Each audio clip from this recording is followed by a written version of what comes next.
In the days since police made this tragic discovery, the Delphi community has been coming to terms, I should say, with a painful reality. Eyewitness News reporter David McAnally went back to the scene of the crime today, where neighbors still don't understand how this could happen to two young girls. Dave? As police continue a very methodical investigation here, going down every road in the search for clues, some folks who live near the crime scene, they fear that their road will never be the same. The crime scene Thursday, a place property owner Ron Logan knows well, but never thought he would know for something so tragic. I can't really wrap my emotions around it yet. It's so mind-boggling. I haven't really caught up. It hasn't caught up with me yet. Up and down the hills, across that bank now circled with crime tape, his son grew up playing here. Never in your wildest dreams do you think if he comes down here to play, he won't come back home. He and his friends grieve for the victims, Liberty German and Abigail Williams, both 13. That's why we come back. He goes, I want to show you what it looks like. You couldn't carry someone up and down these hills. It's hard to walk by yourself. We've been able to identify almost everybody else that's been on that trail, and this gentleman has not been identified, and we want to know what he saw, what he might have seen on the trail. Did he see somebody else that maybe some of the others didn't see? The Sheriff's Department says the trail photos of a man released Wednesday have brought in about 200 tips, and they're checking every one of them, they say. Police want to talk to the man because he was on the trail about the same time as the victims. I think they feel confident that we're going to get this guy or guys that were involved in this, and I think they're feeling confident that it's going to happen sooner than later. Back at the crime scene, hoping for answers. This place is never going to be the same. It'll never be the same, will it? I mean, everybody will be, they'll be very vigilant now from here on out when they come down here.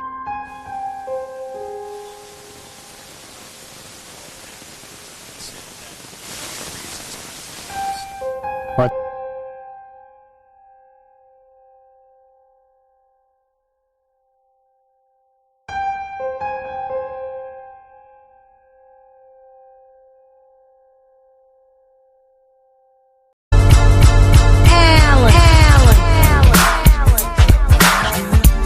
Hello, everyone.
Happy birthday, Anarchy. Happy birthday.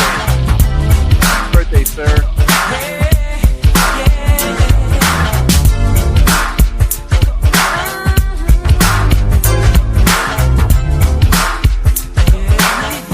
What's up, Heavy Metal Rehab?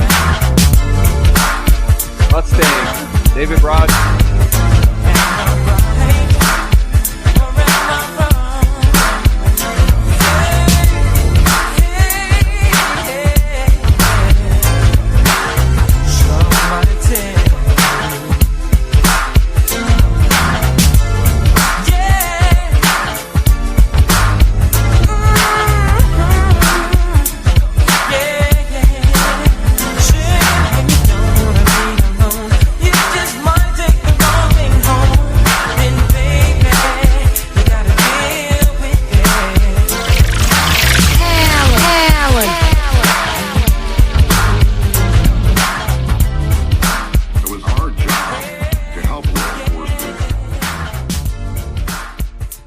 Okay, guys. Okay, I think our song is over, so I guess that means we're here. And I have to talk now. So happy Friday to everyone. Today's Friday, March 27th, 2026.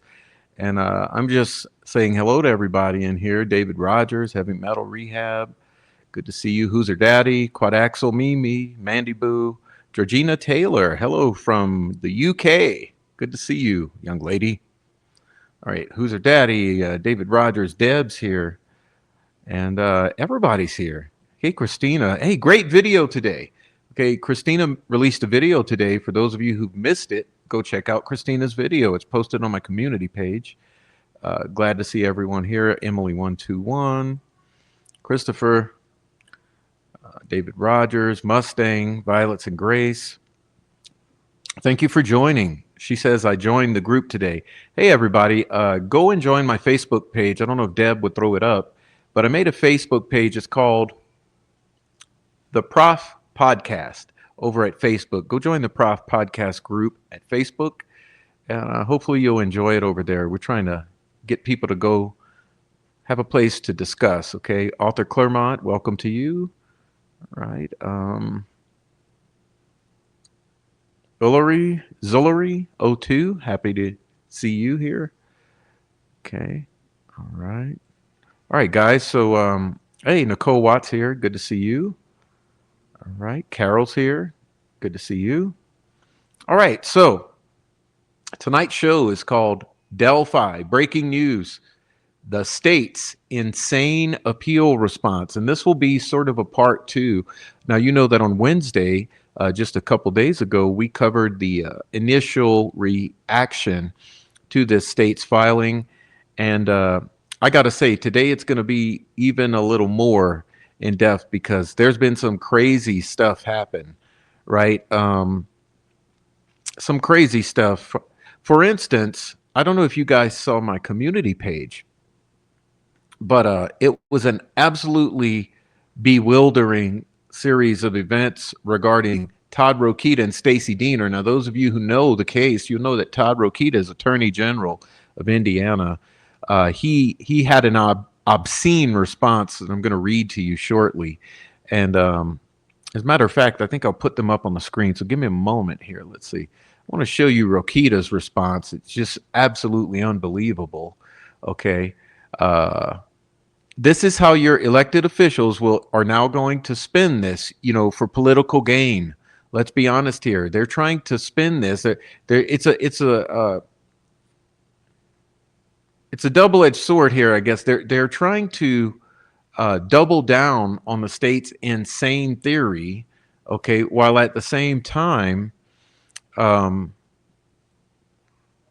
using it for political gain. Okay, so you see this post from Attorney General Todd Rokita on Facebook. It says, today our appeals team filed a brief firmly defending Richard Allen's convictions for the brutal murders of two young Hoosier girls. We are fighting to uphold, now quote unquote here, right, quote unquote, uphold justice for Abby and Libby, standing with their families and every Hoosier who demands accountability and closure, key term, for this horrific crime. So, of course, they want closure. Remember, I've told you from the very beginning, the whole intent of the false arrest, the setup, the framing, imprisonment, and wrongful conviction of Richard Allen was for closure for this case, because they want this to go away forever. They don't want anyone ever looking into this case anymore. They want the heat off of Indiana and off of Delphi, Carroll County, Lafayette in particular. They don't want anyone to look at the child trafficking. They don't want anyone else looking at Anthony Schatz or the Dropbox of Keegan Kline or any of the politicians who were benefiting from the sex clubs in the Michigan City and Lafayette areas. Okay, they don't want anyone looking at flight logs of flights going down to Florida, going to Ohio, going on up to Michigan. Okay, you see what I mean? This is supposed to be buried forever, and Todd Rokita here is showing us that. So not only is he doubling down on Richard Allen as the lone wolf killer of these girls, which we know is absolutely insane, but he's doubling down on the families and closure. Okay. So you know where he stands. And keep in mind, this is political leverage using two young dead girls. That's what this is. Okay. And even worse than that, I wanted to show you this thing. Now, I don't know how quickly I can pull it up, but this was also on my community page. You're about to hit the floor if you haven't seen this yet.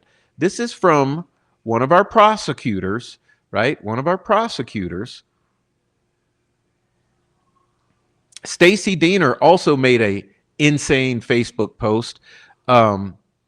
Stacy prosecutor attempting to leverage the prosecution of Richard Allen for the Delphi murders for political gain. Okay, you see she's running for prosecutor of White County here, right? Endorsed by the Murder Sheet podcast. That's right. She had the audacity. If you notice, it's the only reel on her channel. I mean, on her Facebook page here. The only reel is a Murder Sheet endorsement. You see that? It's absolutely obscene. It's insane. It's using the brutal murders of these girls for political gain, which is what they're trying to do. And she also used Becky Patty. Okay, look at here. Becky Patty experienced my work as a trial attorney and voice for victims in the Delphi murder, State versus Richard Allen, as a prosecutor on the case. I handled family witnesses, eyewitnesses on the High Bridge Trail, and more. And you know, those are all the ones who lied. So basically, Stacy Diener is telling you she took care of all the witnesses' lies, made sure they all lined up, okay, to secure a conviction on Richard Allen in this kangaroo court or I don't know, circus of a trial that we witnessed. And she's sharing Becky Patty's endorsement of her. So we got Becky Patty and the Murder Sheet endorsing the hell out of Stacy Diener, who's running for prosecutor of White County and needs your vote, and therefore is using the Delphi murders for your vote and the conviction of Richard Allen. So absolutely obscene. It's worse than I ever expected out of these politicians in Indiana. And there you go. So that's on the community page. There's more accompanying that. If you want to go see it, check out my community page. But that's that. Okay. Not really the purpose of today's show, but we do have a purpose for today's show, which is looking a little closer at this insane response to the appeal of Richard Allen by the state of Indiana. Of course, Todd Rokita signed off on this, but we all know it was Nick McClellan in cahoots with the appellate attorneys. Okay, so it's insane. So we're going to do a little looking at that stuff tonight, and in particular, some other things that are relevant to it. And also, I did a little work of my own that I want to share with you all, and you'll see that as well towards the end. So let's see if now I can get my wits about me. So what I did today and yesterday and day before, I've gone in, I did it in two different ways. First, I went into the actual filing itself, and I have extracted particular sections that are important to me, okay? And I'm going to reveal those, and then we're going to compare those to the to Richard Allen's attorney's filing, and we're going to do an A/B comparison, and then we're going to look at some of the evidence here. So as you see, what I've tried to do here is I've tried to leave the page numbers attached to the bottom of the page for the most part in these slides, so that you know the specific page to go to see this for yourself. So what we're going to do is a little back and forth, and just give me a moment, please. I have to cough.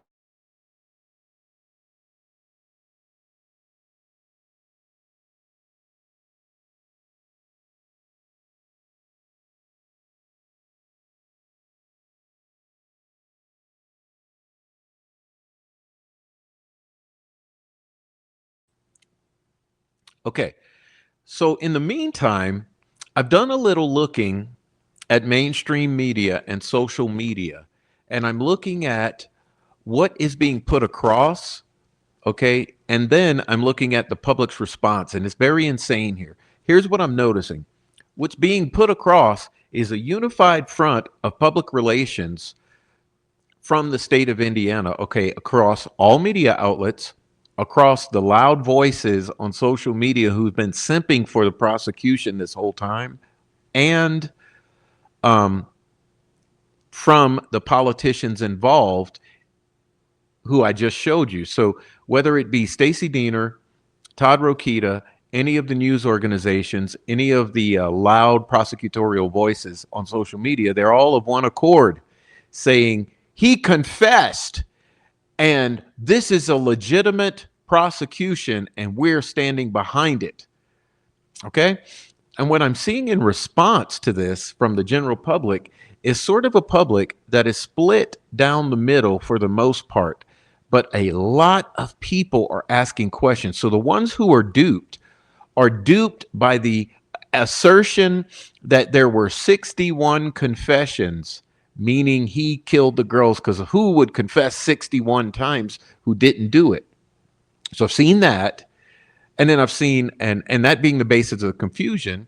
And then other than that, I've seen a whole lot of questions from the public about the integrity of this trial, saying, how can you have a trial on no evidence? How can you have a guilty verdict beyond a reasonable doubt when there was such a flimsy case presented in the first place? And that's what I've been seeing as the litmus on social media for the response.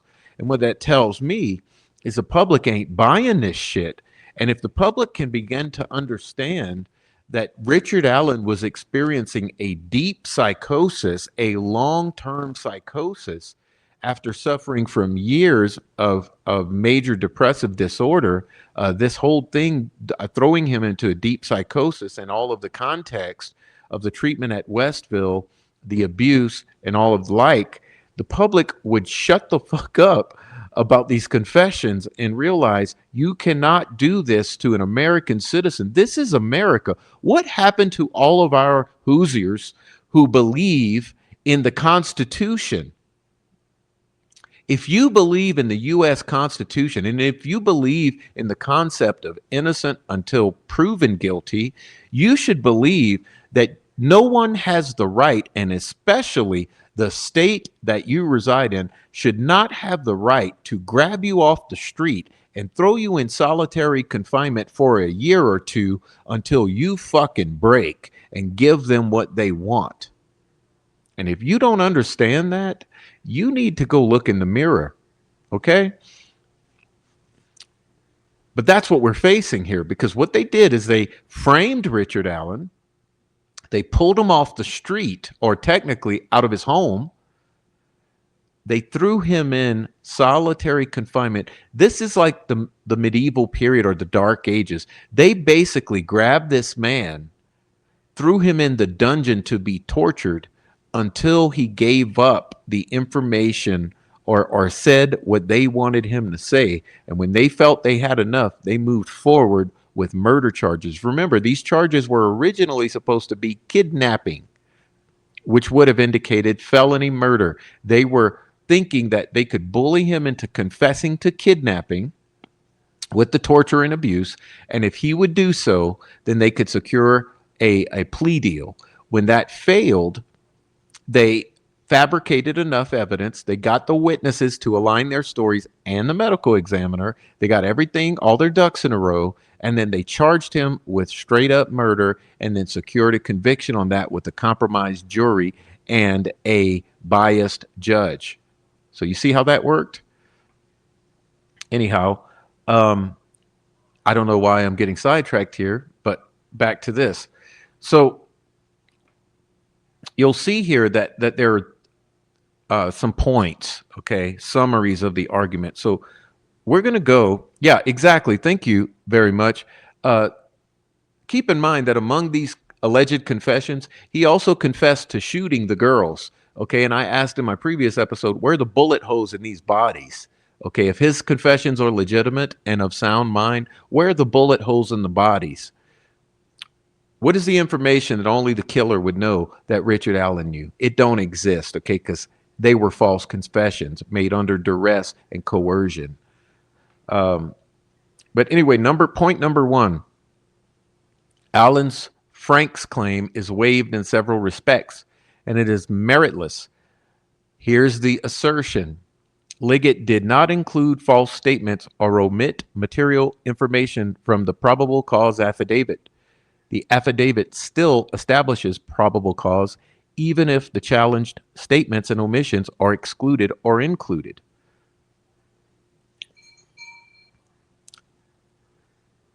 And here is the perspective from the advocates for Richard Allen, saying, we want to challenge whether the search of Allen's home was unconstitutional and the resulting evidence inadmissible because law enforcement, that means Tony Liggett, who authored this PCA, omitted or altered key facts in the warrant application. And that's the key term, in my opinion.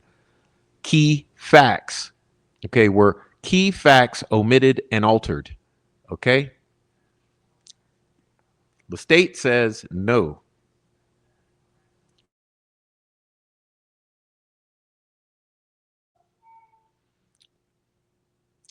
Okay, point two, Allen's challenge to his confessions is waived. Regardless, his confessions were voluntary. They're doubling down on that. Confessions were voluntary. The requisite state coercion is absent. Really? And the conditions of his confinement did not rise to the level necessary to constitute coercion. And we're going to dive deeper into this point here. He's not shown that the conditions caused his confessions, as the record provides other explanations, and he confessed both before and after his period of psychosis. That's the gaslight right there, okay?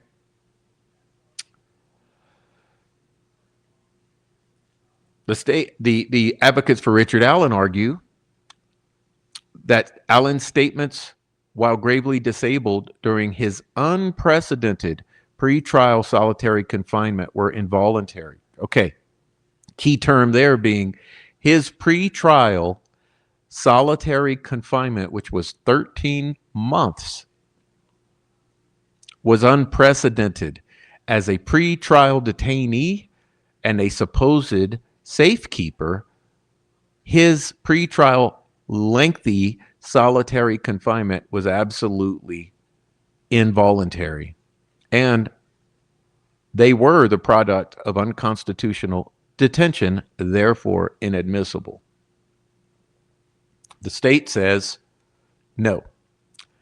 Point three, they are claiming that the judge properly excluded quote unquote inadmissible evidence, claiming Blair's investigatory sketch of Bridge Guy, the young guy sketch, Betsy Blair's sketch of the young guy with poofy hair and a clean-shaven face was not relevant because she did not identify Allen, which is key. Question here for the people out there with ethics and morals. If Betsy Blair did not identify Allen and did not intend to portray Allen in that sketch, and she is confident with a 10 out of 10 that the individual she saw was accurately portrayed in that sketch, then who did she portray? But the state says it was unduly prejudicial and inadmissible hearsay. Okay? They further argue that Tobin's testimony was not relevant because it went to admissibility of firearm identification. Now keep in mind that Nicholas McClellan repeated Melissa Oberg's contention that she was never wrong, and that Tobin, by his criticism of her technique, would have been providing evidence that there is reason to doubt her statement that she's not been wrong, because he would cast doubt on the science, quote unquote, that she used. So by omitting Tobin's testimony, they denied Allen the opportunity to impeach her credibility and her findings. Another point they hit on is that Dr. Grassian's opinion that Allen's confessions were false was impermissible vouching evidence. Okay. They go on to attempt to justify Judge Gull's omission of Dr. Perlmutter's third-party motive testimony, calling it opining that this was a ritual killing and claiming it was properly excluded under Evidence Rule 403, impermissible, speculative, and unsupported by any Odinist who could be connected to the crimes, although they absolutely leave out Patrick Westphal and Brad Holder. And they are claiming Dr. Perlmutter's work was based on inaccurate, highly disputed contentions about the crime scene, which is false, because we also had an Indiana State Trooper, and that is the quote-unquote undercover trooper, who provided statements substantiating Dr. Perlmutter's findings, that as an expert in the Vinlanders, in Odinism, and in CIs in Indiana, it was his opinion that there absolutely were bind runes at the crime scene and a rune painted in blood on the tree, which is another rune configuration, and that all of these indicated a Norse pagan element to the crime scene. And this is someone coming from the Indiana State Police. Okay?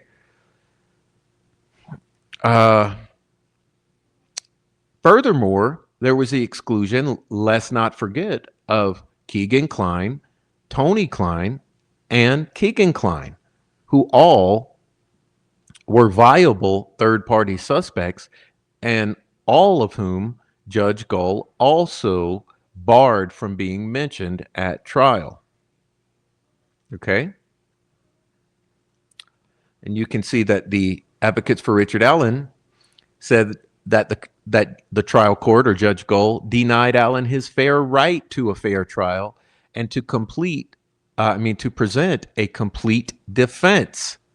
Denied him the ability to complete a defense. Or I would phrase it this way: the state used the crime scene to paint an inculpatory picture of Richard Allen and denied him the right to present the presentation of the crime scene as exculpatory, using these Norse pagan signatures, which also include, by the way, as I've mentioned before, the witchy poo aspect, which was the tarot configuration or disposition of the bodies. Okay. They also wanted to explain the scene and impeach the investigation. Now, the state says any error in exclusion of this evidence was harmless, beyond a reasonable doubt, based on eyewitness testimony. And we know that all of these eyewitnesses conflicted with each other. Their stories changed over the years, and that their stories appeared coordinated, which I would suspect was by coaching. Okay. And furthermore, there were witnesses who we have knowledge of who were excluded. And by that, I mean Daniel Pearson and Shelby Duncan in particular.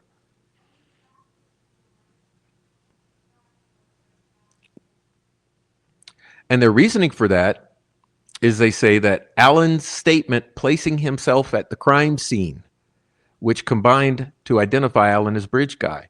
Well, what they miss about that one is Allen did not place himself at the crime scene at that time. Now, look, I've been at the crime scene, okay, but I was at the crime scene in November of 2023.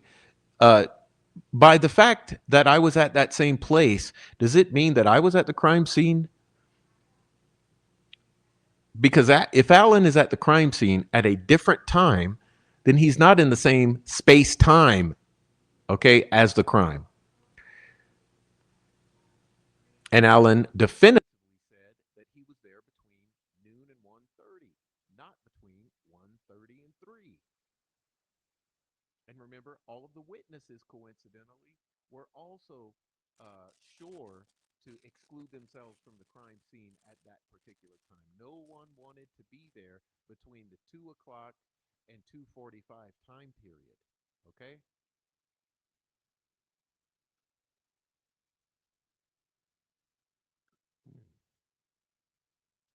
They're also then again including the product of this fruit of the poisonous tree, and that's the 40 caliber cartridge through his gun. Remember, his gun would not have been a component of this case if the probable cause affidavit was not filled with misrepresentations of witness statements, alterations of key facts, and omissions of key facts. They tag onto this the numerous confessions, omitting his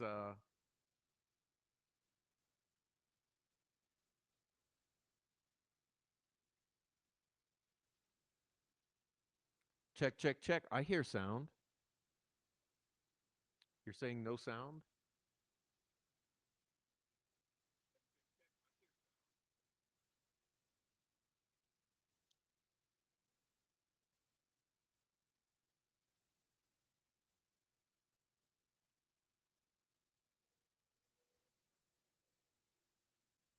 Give me a moment. I don't know what happened here.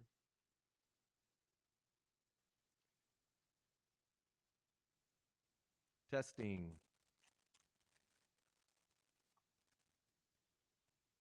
Check.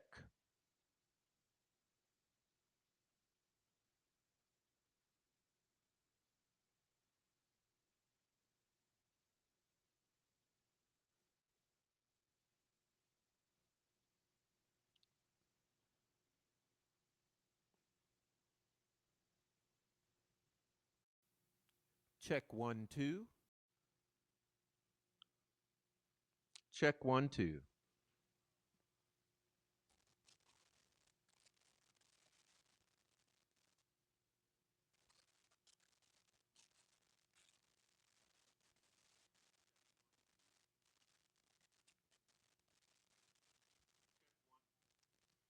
All right. Sorry about that, but just let me know in the chat if it goes away again. Sorry about that. And then they move on to the Google search. Google search, okay?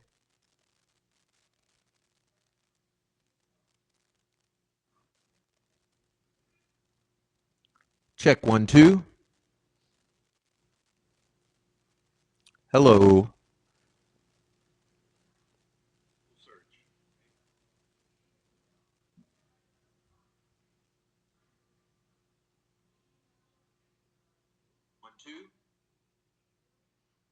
Yeah, it looks like we're having audio problems. I'll just keep going. All right.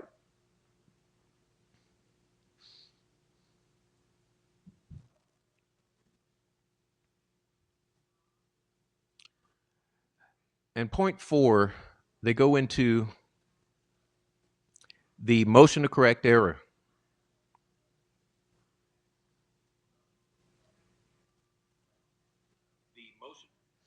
Claiming that the motion to correct error was properly not denied because Allen did not show the state offered demonstrably false testimony because he did not verify the date and timestamp and establish foundation for the FBI ping evidence.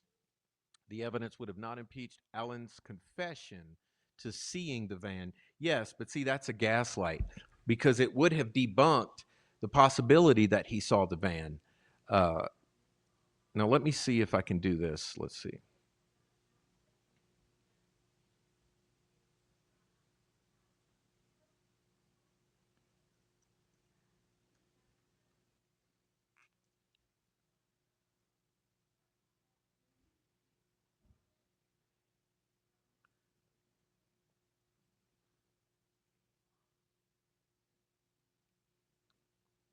Okay, from page 30, Allen alleges that the magistrate, and that would be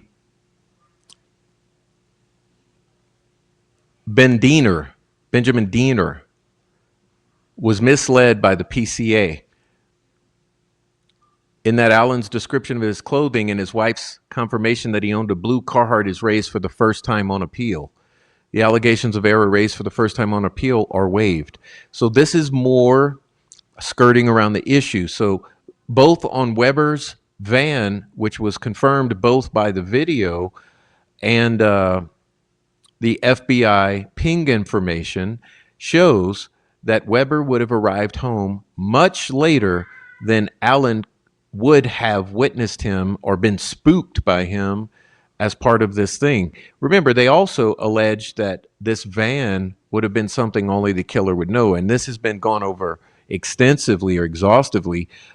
Information about a van was out literally from the beginning because the van appeared on the helicopter footage that was broadcast while the girls were being quote unquote searched for, allegedly.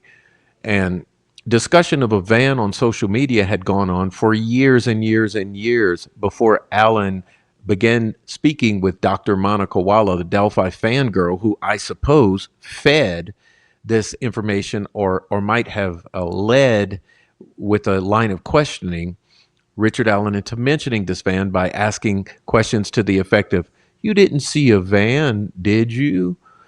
Okay.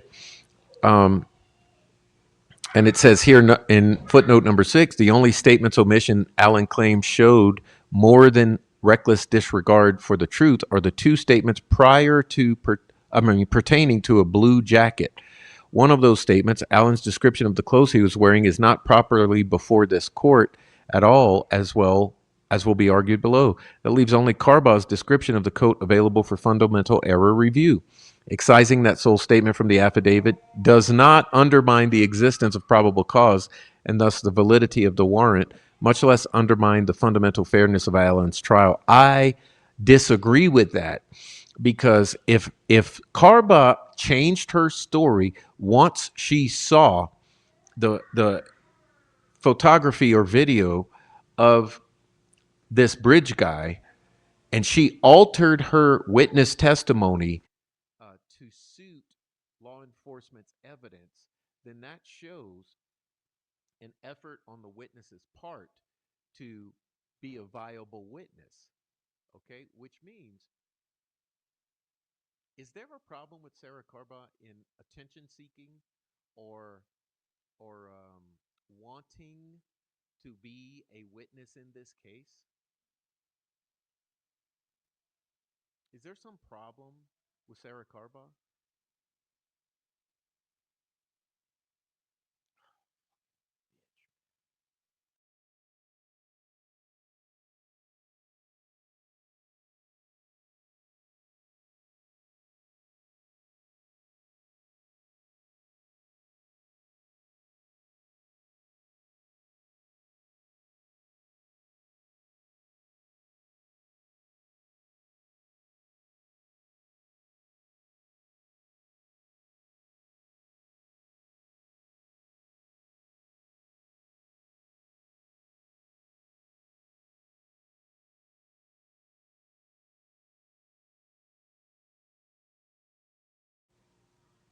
Okay, testing again.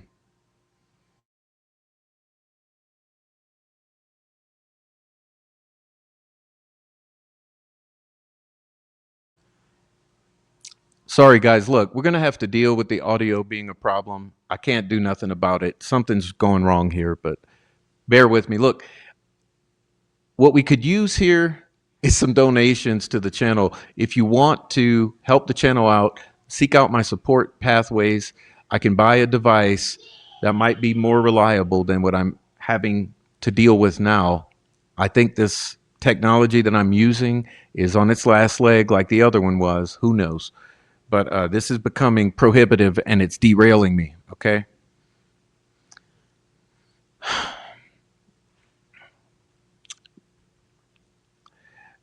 Now, here's where it gets into the really difficult parts, which is angering to most. Because now what's happening here is, as they move into this, they are starting to try to disintegrate the concerns that are expressed by Richard Allen's appellate attorneys.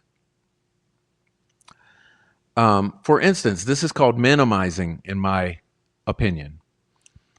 They are now attempting to minimize here on page 33, saying that search warrants are presumptively valid, okay? And in assessing whether an affidavit established probable cause, quote, doubtful cases should be resolved in favor of upholding the warrant. Okay, saying that you should believe the probable cause affidavit whether there were problems with it or not. You know, this is an attempt at minimizing the significance of the problems with this PCA. Thank you, Christopher 88A. Thank you very much. Search warrants are presumptively valid. Okay, a defendant may invalidate a warrant by proving, quote, by a preponderance of the evidence that the affidavits used to obtain the warrant contain perjury by the affiant, or reckless disregard for the truth by the affiant, and the rest of the affidavit does not contain materials sufficient to constitute probable cause. And you see, what this says to me right here, this is the definition in Jones v. State, Franks v. Delaware, that we need to be leaning on. And these are the concerning issues here.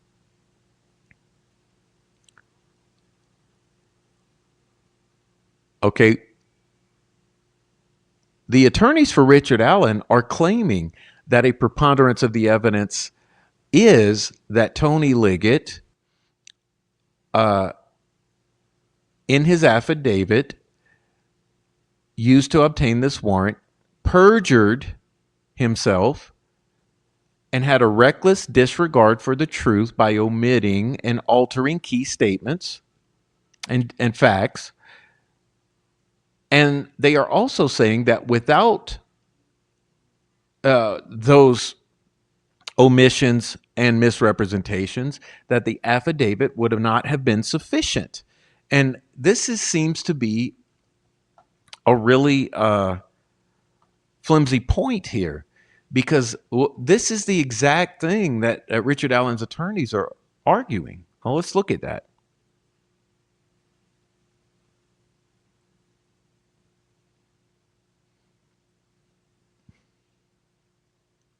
Thank you, Silenced and Deb.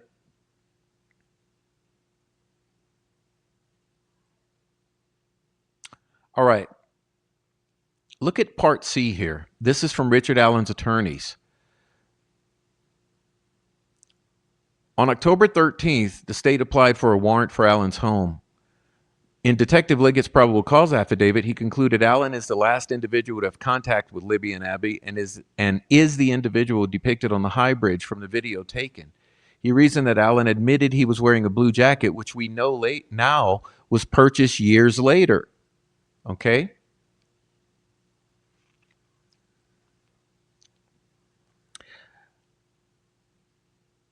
Detective Liggett implied that Blair and the young female witnesses saw the same man because they similarly described his jacket.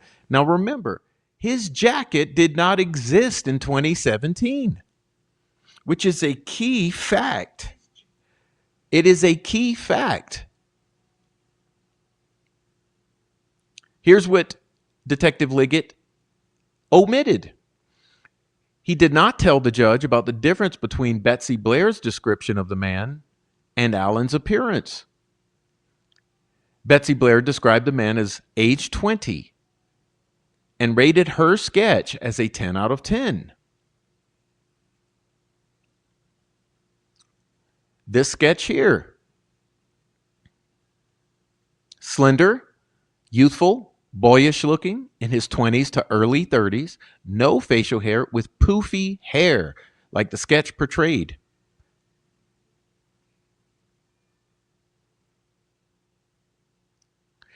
Detective Liggett also omitted the fact that Betsy Blair's description of the vehicle she witnessed did not match Allen's Ford Focus. She described this car as resembling a 1965 Ford Mercury Comet with sharper angles.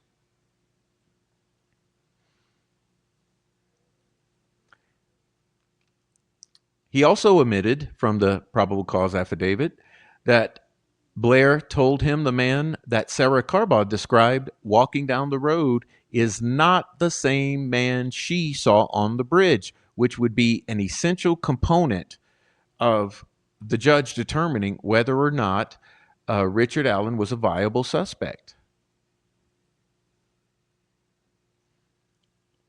Furthermore, as I've shown you in the previous episode, Indiana State Police itself explained with a clarification press release on paper that the man that Carba described and the man that Blair described are not the same person. And that the man that Betsy Blair described and witnessed and sketched is the face of the person captured on the video, meaning Bridge Guy. He furthermore omitted or didn't tell the judge the fact that in an interview from Sarah Carba in 2017, she stated that she saw a man wearing a tan colored jacket or sweater. Detective Liggett stated that she saw a man wearing a blue colored jacket and was muddy and bloody. However, in her 2017 interview, she did not describe the man as bloody, only muddy.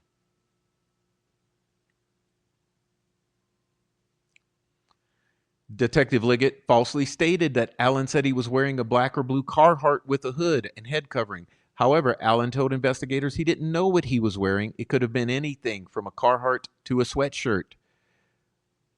And Allen's wife said and proved that he had a blue Carhartt in 2022, but Liggett omitted the fact that she said Allen purchased that coat a couple years ago, which means after 2017.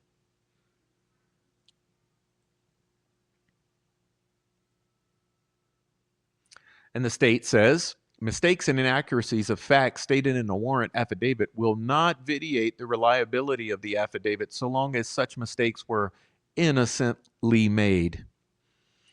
Although it's not practical for police to include every piece of information relating to an investigation in a PCA, an affidavit should include all material facts, which includes those that, look at this, cast doubt on the existence of probable cause. This is important. Okay? Again, this is Ware v. State, quoting Query v. State. Okay? Which quotes, therefore a defendant may also challenge a warrant by claiming the affidavit omitted material information, a reverse Frank's claim. Okay?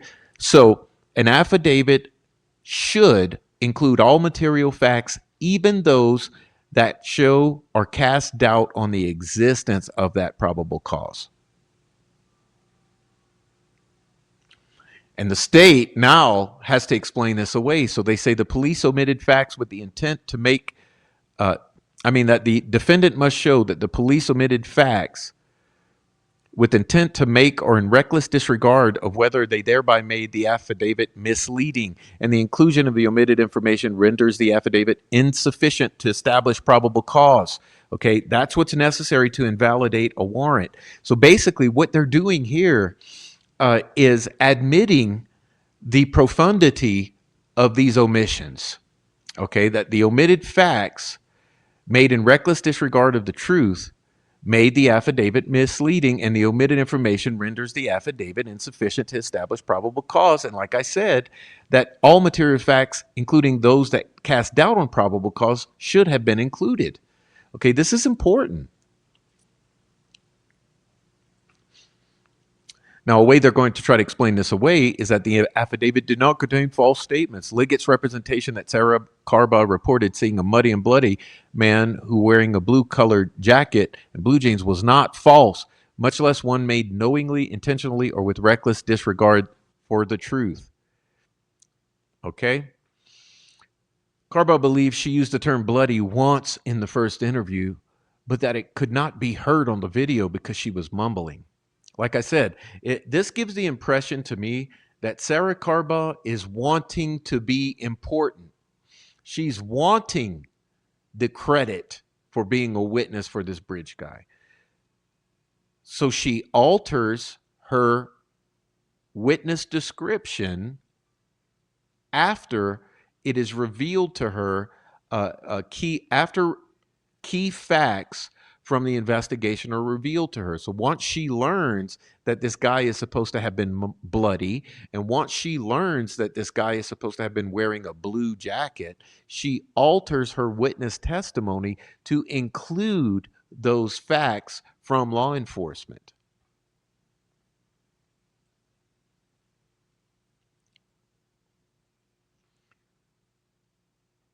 She also told police that the man in the bridge guy photo was the same man she saw on the road after her first interview.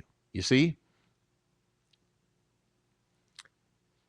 And then they continue in an attempt to justify Liggett, saying he may not have even remembered that 5 years earlier, Sarah Carba once described the coat as tan, or that she had not said bloody in the first interview, given her overall certainty that she saw Bridge Guy and he was bloody. So you see what I'm saying here? Not only did she change her witness statements after she got or obtained knowledge of the investigation, but now they're trying to explain away these omissions by Liggett as merely not remembering because it was a whole 5 years earlier.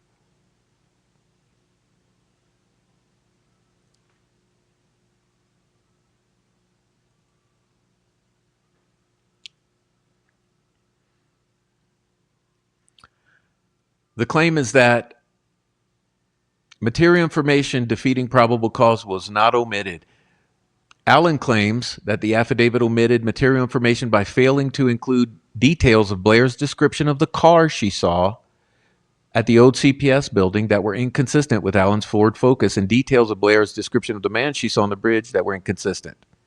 Allen did not show these omissions were designed to mislead or made with reckless disregard about whether they would mislead, nor did he show the inclusion of this information would have defeated probable cause. The requisite intent to mislead cannot be established merely by showing the fact of omission itself.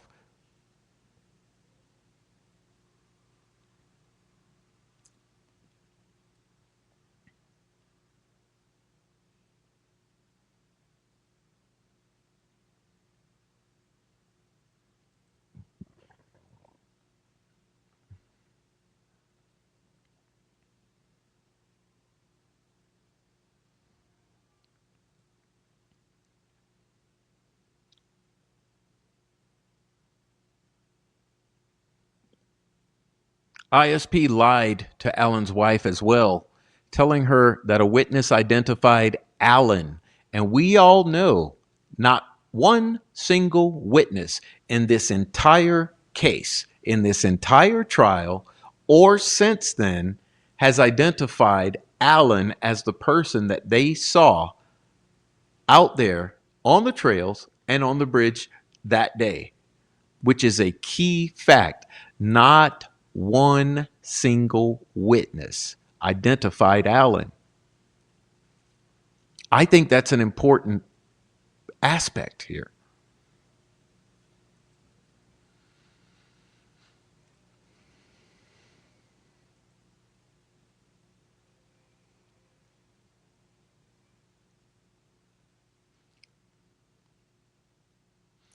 Furthermore, the attorneys for the state of Indiana now admit that their descriptions, we're talking about the witnesses, their descriptions, after all, were not consistent with each other, right?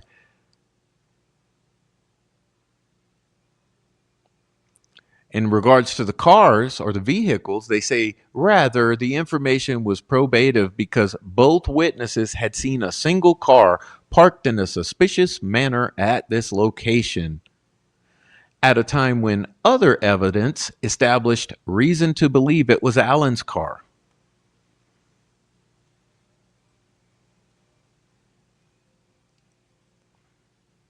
However, the probable cause to believe Allen was Bridge Guy did not depend on the accuracy of Brett Blair's description of the man or the car to the extent to which those depictions or descriptions matched Allen.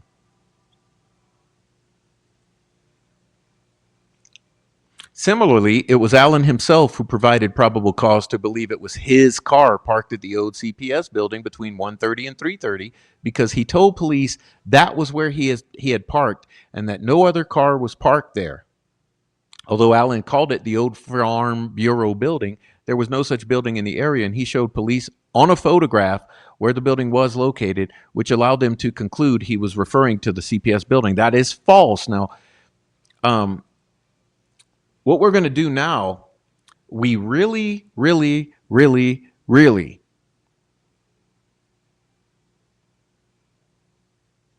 need to examine this whole concept about Allen and where he parked, because I'm telling you now, when this information was first leaked, and by that I mean the first interview of Allen, quote unquote, the interrogation, I knew immediately that there was a problem because the notion that Allen parked at, quote unquote, the old CPS building is completely, absolutely, and utterly false. And I'm going to prove that to you tonight, okay? Because I think this is something that everyone has glossed over. And it's funny because immediately when I became aware of this interview and I first watched it, I discovered something absolutely startling. And this basically disintegrates the entire concept of the state's timeline and state's theory in regard to where Allen parked. Okay. And I want us together tonight. I want to prove it to you because I think everyone's missed this. I forget about it from time to time because this is so much information we have to constantly sift through and sort out that it's easy to forget these little things. But today, I remembered as I was reviewing this component of the state's filing, I said, wait. First of all, he didn't even park at that old CPS building, and no one gets that. And that's why none of the witness descriptions describe his car accurately at that location, because he was not parked at that location. And I want to know why the appellate attorneys never figured this out and why the defense attorneys, Baldwin and Razi and OJ, never figured this out. Because if I could figure it out, what the fuck else can't you figure out?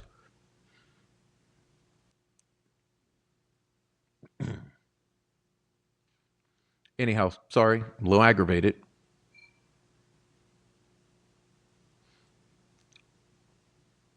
But I want to dip in to this, okay? Follow along with me. This will be exciting, okay? So I think I would have been out there because I didn't do anything else. It would have been around noon, I thought, is when I was out there. Noon. Walked down to High Bridge.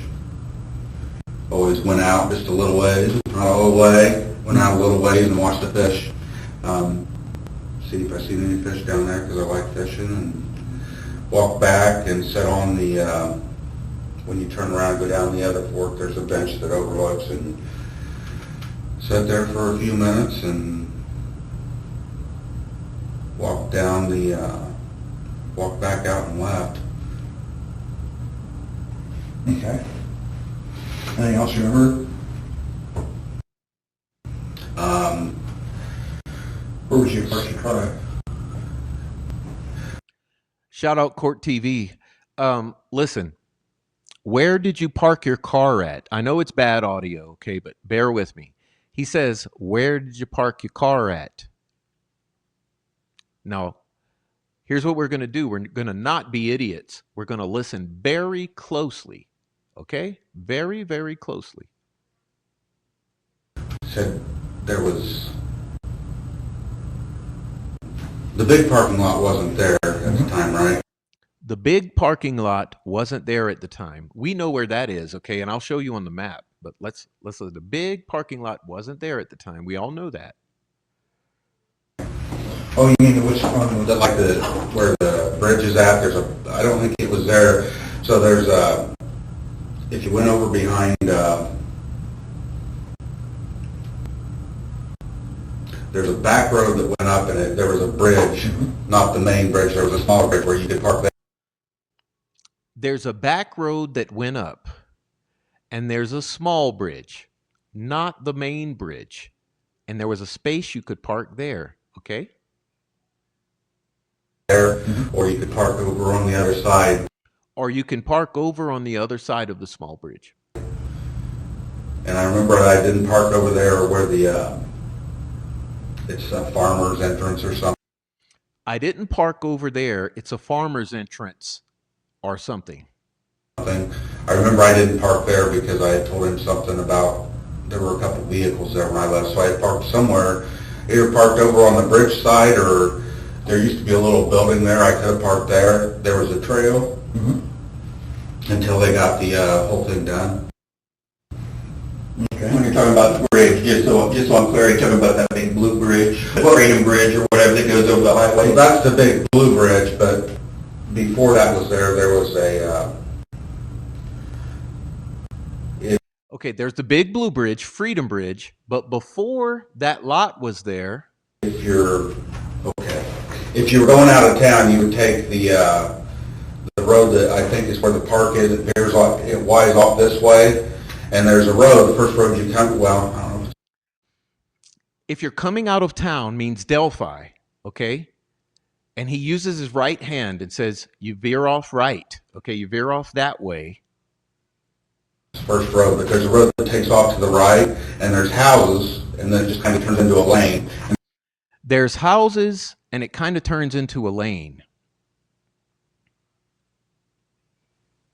Okay, you see my map here?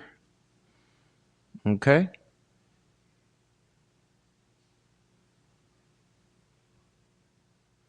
Now, I'll do it this way. I'm going to teach, okay? Listen and learn. Okay, you see the map? Delphi, right? Delphi. I'm circling the mouse around Delphi.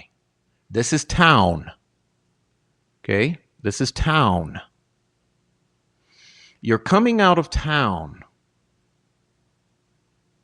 You're coming out of Delphi. Okay? And there's a road. It's called Samuel Milroy. You see here?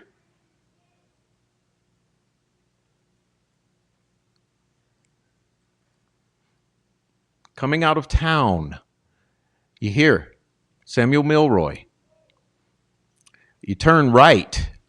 You veer. He said veer. He used the word veer right. This is Old Camden Road. You see, you veer right. Old Camden Road. You veer right. There's some houses, plural. There's some houses. Here are your houses. Here are your houses. This map is stamped April 2017. Old Camden Road. You're coming out of Delphi. You veer right onto Old Camden Road. There's some houses. Okay?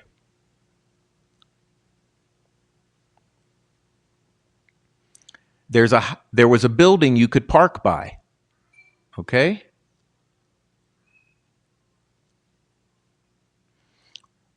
Or there's an area where it turns into a lane. Here's the lane. Here's the lane. Here's a lane I'm circling with my mouse. Okay? Here's your lane. There's an area you can park.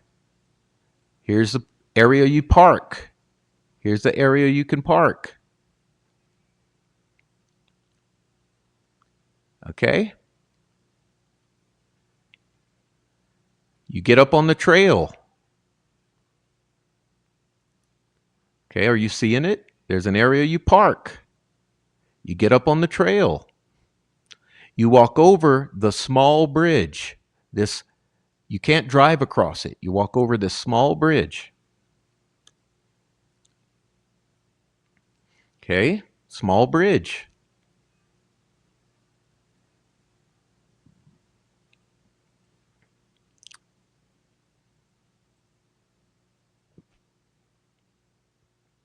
Now let's temporarily go back to the interview. There was a small bridge up there before, I mean, I think it's still there if you were. Like the one, okay, so are you talking about the one-lane bridge kind of that goes over the street? It wasn't used. It wasn't a bridge that was used, I guess is what I'm saying. It was just, there was a parking area up there that you could park in. There's a parking area up there that you could park in.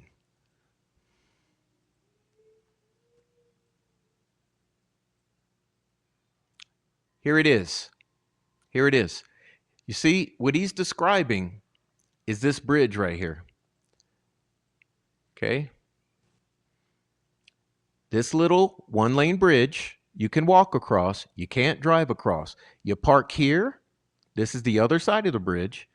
And there's an area you can park here. See? That's what he's describing. And as I mentioned, he said, you're coming out of town. Okay, for the ones in the back who are slow. This is town. See? You're coming out of town. Out of town. You veer right. You pass some houses. There's a lane. This is the lane. You can clearly see it. Parked here. He didn't park here where there's another spot you could park. He parked here. He crossed over. That's the important concept here. He crossed over the little bridge you can walk before he gets to the blue bridge, the big bridge.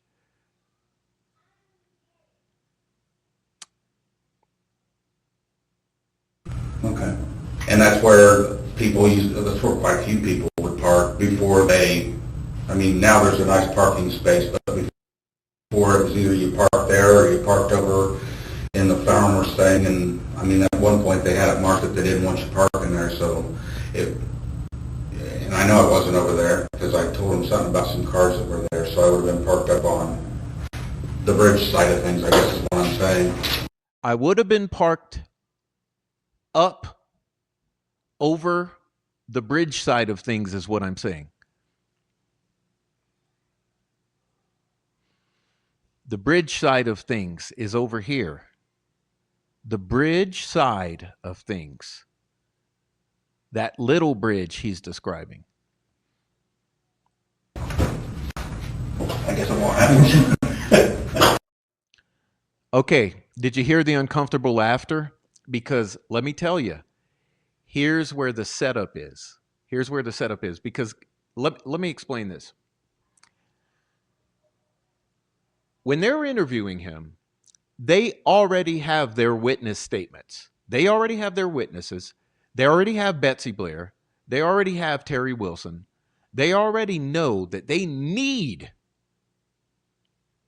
to place Richard Allen at the old CPS building. Okay, so in other words, these guys right here, that's Tony Liggett and Steve Mullen, they need Richard Allen to point on that map at the old CPS building, because that's where they need him to admit, to confess, to place himself. Even though he's already described to them what I just showed you, that he comes out of town, he veers right, He passes some houses. He's on a little lane. He goes up. He crosses over the bridge you can't drive over, the little bridge.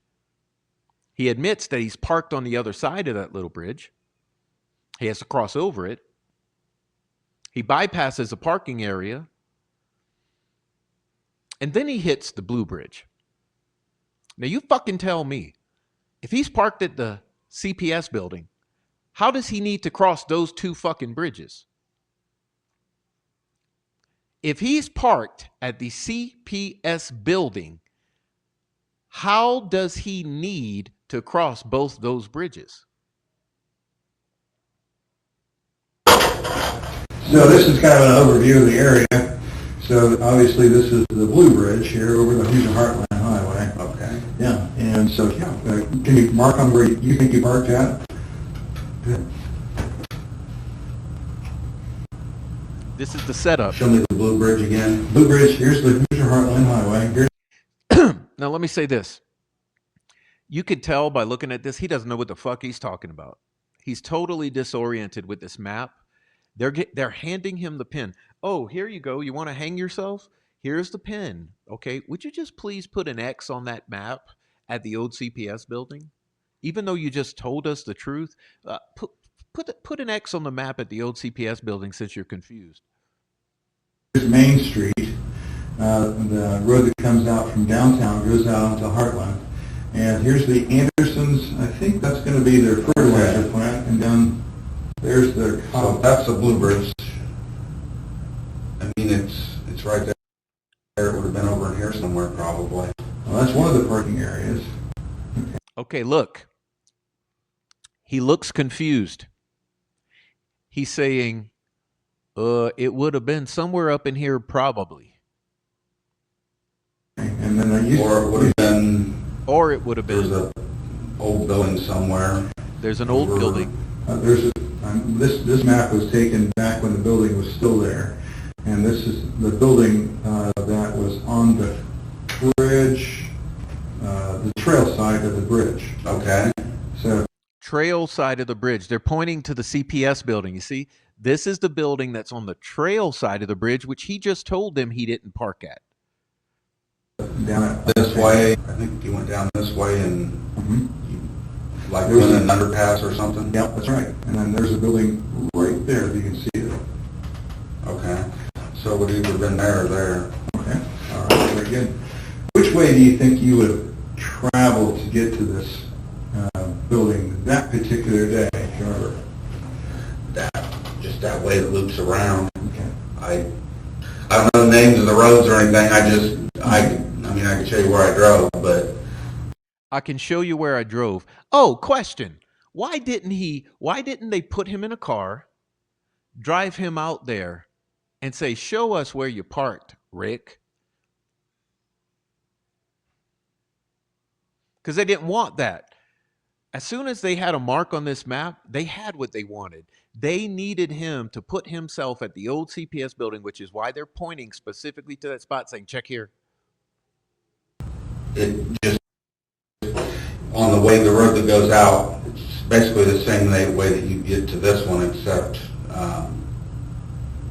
no, it's further up. And you go down and it like comes down and goes around somewhere and comes over on the other side. Okay, very good, okay. Was it ever an occasion where you might have gone to the park another way? Did you go out here very often, I should ask? Not, like, I wouldn't say often. I mean, we go out, we may go once a month, we may go twice in 1 week. I mean, it was just kind of one of those where when we felt like walking the trail, we'd go. I mean, I could say we visited it regularly. During the summer months, we didn't really go out there much in the winter. We may have gone on a time or two, but... Right, okay. So was it ever something was there ever a time that you guys took another path to get out there besides going around this way, or do you remember anything like that? I think there's a way if you go past where you park the farmer's entrance that I was telling you about. I think it's down. The farmer's entrance that I was telling you about. Okay, let's pause here. let's pause here. The farmer's entrance that I was telling you about. What do we have here? What do we have here? That's a farmer. That's a farmer. That's a farmer. That's a farm. Look at the rows. Okay, that's a farm, right? That's a farm. Oh, look at here. The farmer's entrance. Look at here. The farmer's entrance. That I was telling you about.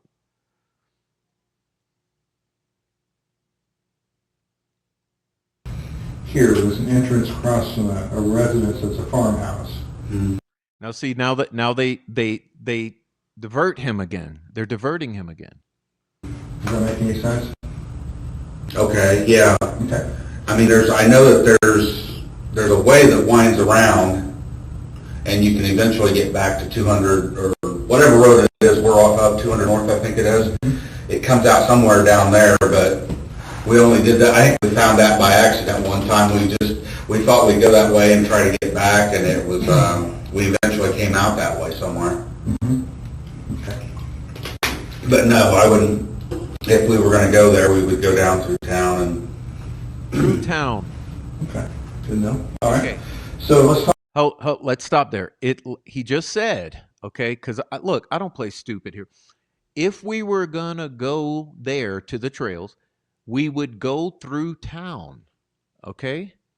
Through town, as I showed you, as I showed right here. If we're gonna go there, we go through town. Where's town? Where's town? Town is here. Town, we go through town. We go through town. Okay, we come this way. We veer right, Old Camden Road. We pass some houses. It turns into a lane, right?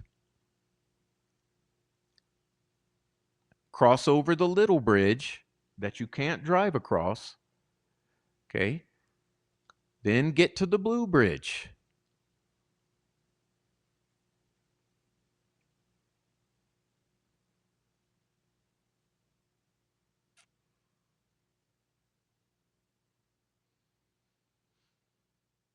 What you remember doing that day, remember seeing that day.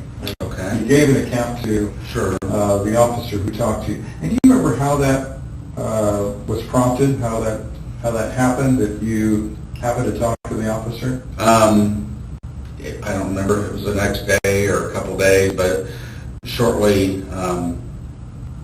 after they were asking for anybody that was there to come in. So I went down. I got home from work and my wife said, they want to talk, because I had obviously told her that I was there. And she said they want to talk to anybody that was down there. I had obviously told her that I was there. I told her that I was there, and she said, why don't you go talk to them? I may have any information on how much, but I obviously will go down. So we went down to the sheriff's station, and I don't remember who it was, came out and talked to me and said that he would get my name and information. And then I was driving downtown for something, and I know that, remember he called me when I was in the car because I pulled over and talked to him. It was a DNR officer. And he asked me if I could come down and talk there, or if I want to meet somewhere. And I don't remember how or why. I think they were really busy, obviously, crowded probably. So I was heading down to, it was the Stable Lot parking lot down there, and I told him I would just meet him there if that was okay. So he came down, we talked. He looked at my phone, took my phone information, and I think he got some, we took the battery out and everything, he got information off of us. So that's pretty much it. And I gave him the account. Forgive me. Anyone detecting any lies yet? For those people in the back, where's the lies? Detecting any lies yet? Well, yeah, I wanted to meet with this guy, and I met him in the lot, and I gave him the information, and then yeah, I told him I was there at noon, and then I gave him my phone, and we took the battery out, and he took the information off. I mean, it's been years, and I thought about it a lot. As time goes on, it's like I said, I think I was there probably around noon. It could have been I think I was probably there around noon again. a little before noon or a little after noon. Walked down, back an hour, so probably 1:30, 1:45, depending on exactly what time it was that I got there that day. Anybody catch the body language there? Can you see what he's doing with the body language when he starts to try to assume or figure how long it would have taken him to park there, walk out, walk back? He says approximately an hour, and then he tries to start figuring. And did you notice he looks up? You know how when people start to think, when people are thinking, people say, you know, I don't know. It was like they look up. It's just a body language thing. You know, you try to recall, and it's just a human habit. You start looking, you know, you're trying to recall something. I just saw that. I remember walking down the trail, and I had told him that when I was approaching the trailhead, I guess is what I'd call it, there was 3 girls walking off the trail, and I just remember it looking like one of them was probably watching, not babysitting, but watching the other 2 because they looked a little younger. Oh, he gives the same story he gave Dulin, right? Sisters or whatever, but the other one didn't necessarily. But I remember seeing them walking off the trailhead, and I didn't really see anybody. I walked down, like I said, I look at the water, I walked back, and I sat, walked behind me, I guess, on that bench that overlooks the creek bed and all that.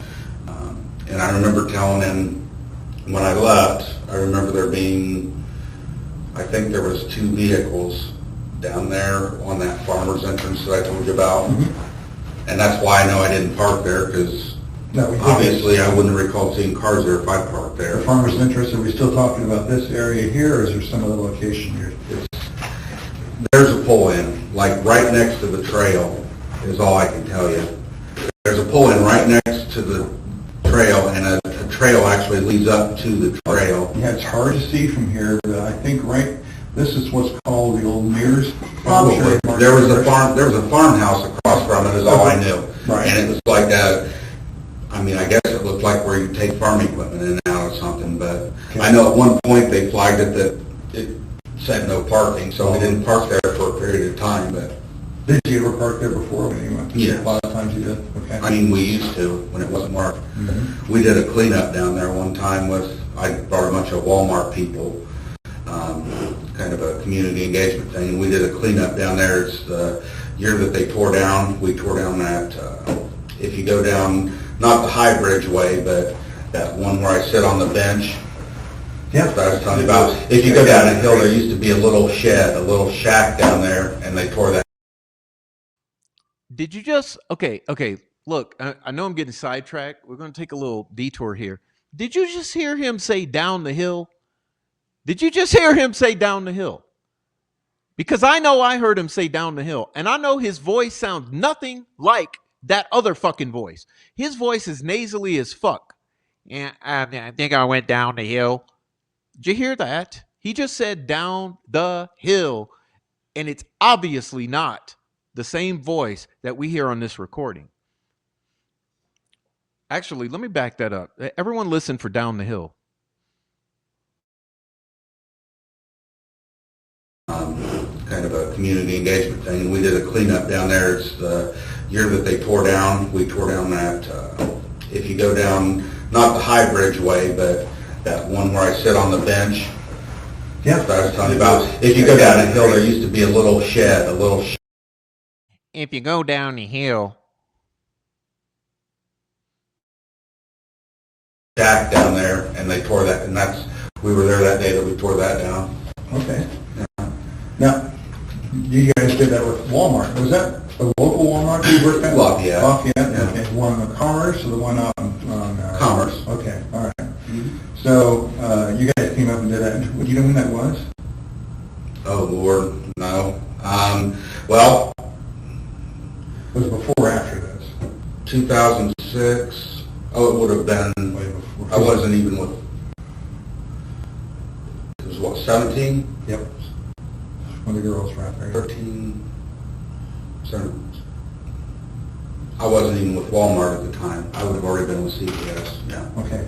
So sometime in the... Yeah, it would have been way before. I mean, I went to CVS in, what did I say, 13, so it would have had to been before 13. Okay. So you were out there then working on the trails? I'm going to say a lot earlier than that because I worked in Chicago, south of Chicago, for a couple of my last years with Walmart when I was actually running that store. So probably around 9, 10 maybe. Okay. All right. Somewhere around there. So you were working out there in trails. Had you been familiar with the trails before then? Was there a time that you had been on trails before that? We had walked, after we moved to Delphi, I mean, we started experimenting. I mean, there were trails that we didn't know were there, but, you know, you'd hear about one and you'd go, and I'm sure by that point, well, obviously I know by that point I knew about them because that's how I don't know how I got associated with the Dan something or other that runs the Erie, I think it was Dan, run like the Erie Canal thing, and McCain. Yeah, okay. I don't remember how I became acquainted with him, but I asked him, because at Walmart, you know, as a leader, they always want you to be involved in the community, and I mean, it's a good thing, Sure. but you can also give money to, like, so, because we brought so many people out for that. Did he just mention Dan McCain? Holy shit. Oh my God. Hold on here. Cover your ears here. Oh my God! Bruh. Event for a day, we had so many hours, and we were able to donate money because of that from Walmart to the Erie Bruh. Foundation or whatever. So we worked, I guess the question is, yeah, I had been on the trails before that day. And we also worked out at the Carrollton Bridge that day. There's a towpath or something. We cleaned up some stuff along there too. Oh, okay. Yeah, makes sense. All right, well, that's good. So, yeah, I sat there for a few minutes.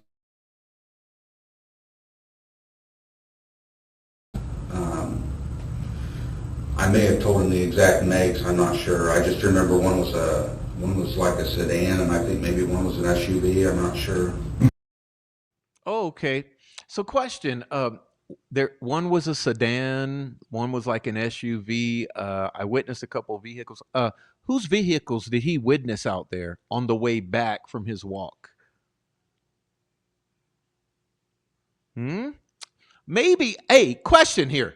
Maybe Richard Allen is a witness to someone who was out there in a vehicle as he's leaving at 1:30, 1:45.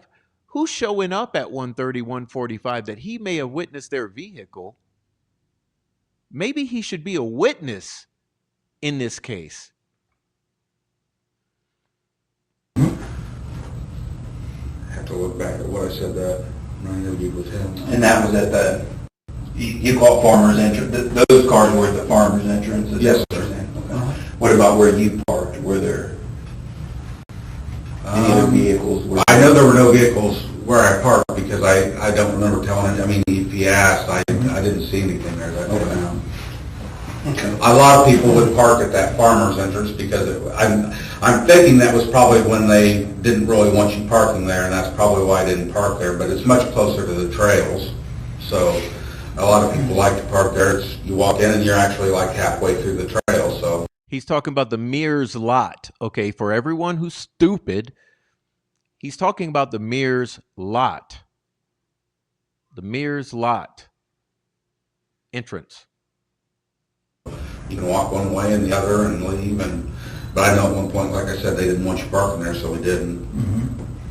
So we didn't. So back then, if you told, he said his report said old Farm Bureau be? I never really knew what that building was. I just remember telling him there was a building there.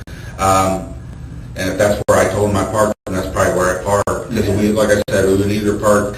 Obviously, the farmer's entrance was always the most convenient, but there was a bridge, a small bridge before the blue bridge. I probably, I don't know if I got this right. This is Andrew. Again, okay, let's refocus, everyone. I love you guys. But we're going to touch upon, see, right now we're at the 31-minute mark, okay? So it was over at the 17-minute mark when he first mentions the small bridge where he parked, which is that little bridge. Now he's mentioning again, there's that little bridge where I parked. So let's refocus again. I'm going to back it up 10 seconds or whatever so we can like recenter. Okay, let's see. Let's go here. We would either park. Obviously, the farmer's entrance was always the most convenient, but that means Demir's lot was always the most convenient. There was a bridge, a small bridge before. There was a small bridge before the blue bridge. Before the blue bridge. I probably don't know if I got this right. This is Anderson. I don't know if I got this right. Anderson's. Yes. So there was a little tiny. It used to be like a one-way bridge. It wasn't even a road anymore. Like you could either go towards the blue bridge or you drive under it too. Yeah, I think you drive. Now I follow. It wasn't, that parking lot wasn't there on the other side, so you didn't, but yeah. That parking lot wasn't there on the other side. Okay, we're going to look at that. Yeah, you would, you went, like I said, you take this road that forks off. You take this road that forks off. Coming out of Delphi. Coming out of Delphi. Somewhere, and then you take a right, and then you take a right. It's just a little road, and there's some people that live along it. There's a little road, some people that live along there. But then at the end of the road, it goes up to this, like I said, there's like a parking area where people use. At the end of the road, there's a little place that goes up to a parking area. To park. I think I know where you're talking about. And then you go up. You see? Did you see the hand signal? I think you can't see it on here, but what you're describing is the road. You can't see where I'm describing, probably. It leads up to this parking area that you're talking. It's out of the side of that. Sure, it's probably, yeah. Okay. Sure, probably, because they only are showing him the map that they want him to put the fucking X on. So, how far out to the bridge did you go that day?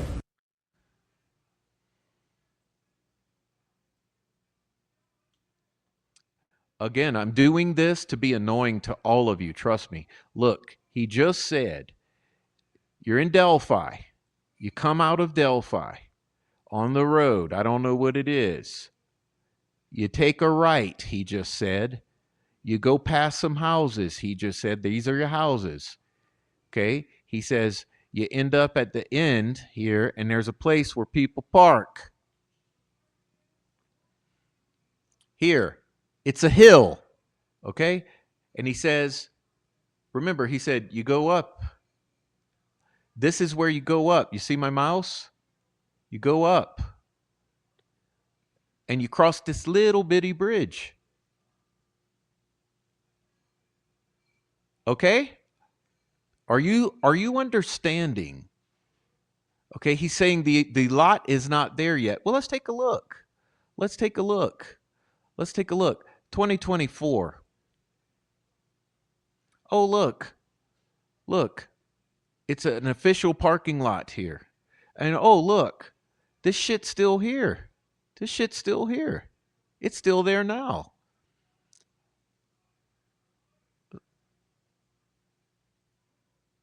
$2014. Look, it's under construction. Look, it's under construction, 2014.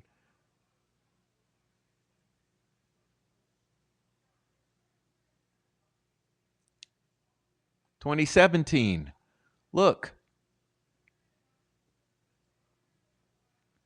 This totally debunks the state's theory and timeline. Do we understand this? Totally erases it. Totally. When you were out there, do you remember? How far what? How far out onto the high bridge? I have no idea how many feet it is. It's